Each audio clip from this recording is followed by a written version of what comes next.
hacer una introducción primero. Yo creo que todo el mundo ha escuchado de alguna manera hablar de la Revolución Francesa, algunos antecedentes, ¿cierto? Esto sucedía en 1789, gobernaba Luis XVI, que posteriormente sería decapitado, y estaba compuesta por tres sectores sociales, que ya los mencionamos en la clase anterior, llamados estados u órdenes. Por un lado estaba la nobleza, a la que solo se accedía por nacimiento, por el otro el clero, y por último el tercer estado. La nobleza y el clero, los dos primeros, la monarquía, la nobleza, el clero, todo lo que impactaba estos dos primeros estados, estos dos primeros órdenes, eran clases privilegiadas, minoritarios, pocas cantidades, alrededor de 200.000, nos señalaba Sieyès de los 25 millones, estos 200.000 eran los dueños de la tierra, no pagaban impuestos y recibían los tributos por parte de los trabajadores. Así de fresco eran estos dos primeros estados. El tercer estado, que eran los trabajadores, los proletarios, comprendían el 98% de la población, casi toda, ¿cierto? Eran 24 millones y fracción, y estaba integrado por una naciente burguesía, comerciantes, artesanos, campesinos libres, pequeños propietarios, arrendatarios, jornaleros, siervos. Todos ellos eran parte de este tercer estado que también se conoce como estado llano, el estado más bajo. El tercer estado carecía de poder y decisión política, sobre él recaían los trabajos más duros, no tenían ningún derecho y pagaban todos los impuestos. Las exacciones, o sea, lo que acaparaba el fisco de los campesinos, de los trabajadores, llegaron a absorber hasta el 70% del ingreso. O sea, lo que pagaban impuestos los campesinos, los trabajadores, los comerciantes, llegó a ser hasta el 70% de sus ingresos. Situación que claramente es un abuso, ¿cierto? El 14 de julio, que es el día de la Revolución Francesa, se considera el día, los ciudadanos de París tomaron la prisión de la Bastilla, lo que marca lo que es un simbolismo de la Revolución Francesa, que se considera el fin, por eso se considera importante esto, el fin del absolutismo, del despotismo monárquico, que se sustentaba en la percepción del origen divino de la autoridad real, ¿cierto? ¿Por qué los reyes se creían tales? Porque pensaban, y algunos hoy día todavía lo piensan, que su poder viene directamente dispuesto por Dios. Y si hay que entregarlo a alguien, va a ser a alguien de mi familia. ¿Cierto? La Bastilla, que este ícono había sido durante muchos años víctima, o el ícono de las víctimas de la arbitrariedad, de la tiranía monárquica. Allí se encerraba sin juicio a los que el rey señalaba. Era una cárcel en la cual el rey enviaba a sus detenidos políticos, sin juicio, o con el juicio que el mismo rey presidía, ¿cierto? Ahora, yo quiero hacer una cápite aquí, también se los mencioné hace algunas clases atrás, creo a usted o al vespertino, en la cual ese día, el día de la Revolución Francesa, en la Bastilla estaban encarcelados 6 presos injustamente por el rey. Esta tiranía monárquica, este gobierno, ¿cierto?, tiránico, que era el símbolo de la monarquía, tenía encarcelado por orden real, por orden del rey, a 6 personas, a 6 hombres, en todo el reino de Francia. Tenían encarcelado a 6 personas, producto que podíamos considerar hoy día presos políticos, por ser contrarios al rey, o porque al rey le caían mal, lisa y llanamente. O sea, la tiranía se reflejaba, aparte de estos impuestos abusivos, etcétera, en estos 6 encarcelados injustamente. Cuando advino la democracia, también se lo señalé hace algún tiempo, cuando advino esta asamblea, cuando se le cortó la cabeza al rey, o se sacó el rey de circulación y se hizo cargo de la nación, la república o la asamblea, con todos sus aparatos democráticos, durante los 10 años que duró hasta el advenimiento de Napoleón, los 10 años que duró la asamblea, queridos colegas, se mataron en Francia alrededor de 100.000 personas. O sea, un promedio de 10.000 personas al año murieron por franceses, no adversarios, no ejércitos luchando, sino que solamente personas por ideología política, personas por ser de la nobleza, personas por ser del clero, personas por no pensar afín con la asamblea, con este movimiento democrático, morían 10.000 al año contra los 6 personas que tenía encarcelado esta tiranía monárquica. ¿Cuál de las dos visiones, colegas, a priori, así a simple vista, será más tiránica?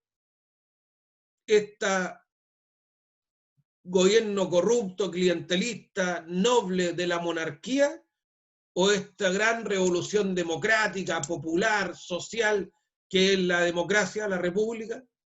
¿Cuál sería más triste vivir en este mundo? ¿Cuál creen ustedes, colegas? La primera, ¿Cuál? yo creo, o según a mi parecer, sería la primera, la que mencioné primero. ¿La monarquía? ¿Sería más triste vivir en la monarquía en la cual se encarcelaban a 6 personas? La No, revolución. la otra, la que fue señalada, la del pensamiento, de que se mataba a la gente por pensar diferente. La revolución, ¿cierto? Sí. La sonada democrática. Parece que fue mucho más tiránica que la monarquía, que es lo que señalaba en su tiempo, ¿cierto? Aristóteles, que es lo que posteriormente señalaba Dante, que es todo, en las cuales las revueltas democráticas o los modelos democráticos han sido finalmente los más tiránicos. ¿Ya? Yo vuelvo a insistir, queridos colegas, nosotros, y espero esto impregnarlo en ustedes, en esto yo no voy a tener una doble visión. Nosotros debemos defender los modelos democráticos, ¿sí? Debemos propender a los modelos democráticos.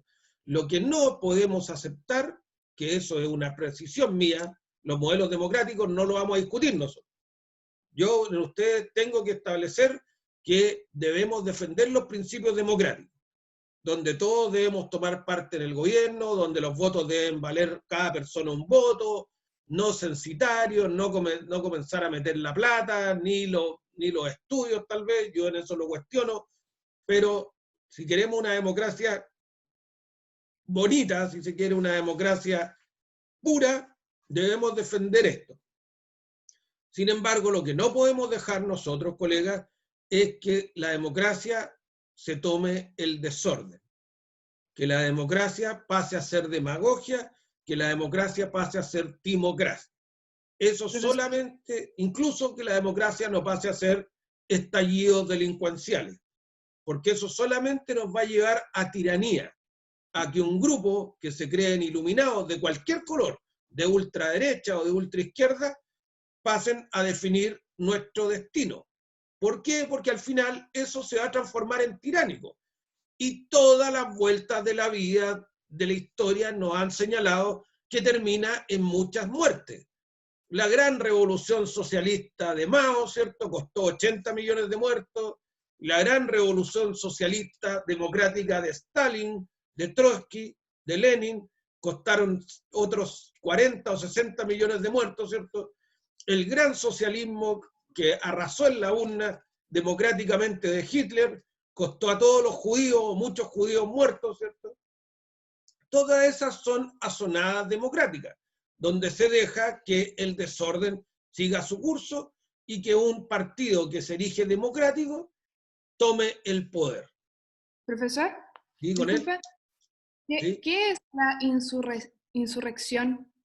La insurrección es un sinónimo de rebelión, o sea, es rebelarse al poder establecido. Insurrecto es aquel que no acata las órdenes del poder. Insurrectos son ustedes, por ejemplo, cuando yo les digo, oye, mañana vamos a tener una evaluación, y ustedes salen, dale, conche, ¿cómo se te ocurre que vayan a andar poniendo evaluación para mañana? Eso es insurrección. ¿Sí? Bien. ¿Quién me preguntó? ¿Quién me preguntó? ¿Carolina? Sí, profesor, que no podía contestar porque tenía... ¿Quién? Paula Espinosa, que está comiendo. Paula Espinosa. Ya. Perdón. No hay problema. ¿Pero te queda claro, Paula, la respuesta? Ya, Sí, perfecto. profesor, gracias. Ya. Entre bocado y bocado, digamos. Ya. Bien. Entonces, estos son los antecedentes que dieron origen a la Revolución Francesa. Revolución, insisto, que en la cual este Estado llano, este tercer Estado, este 98% de la población francesa, que estaba muy oprimido por estas dos clases privilegiadas, se toma simbólicamente esta prisión, libera a los 6 detenidos de la monarquía, detenidos tiránicos que habían ahí, y comienza la insurrección en Francia. Esto quiere decir, comienza, de aquí sale la respuesta, comienza la rebelión.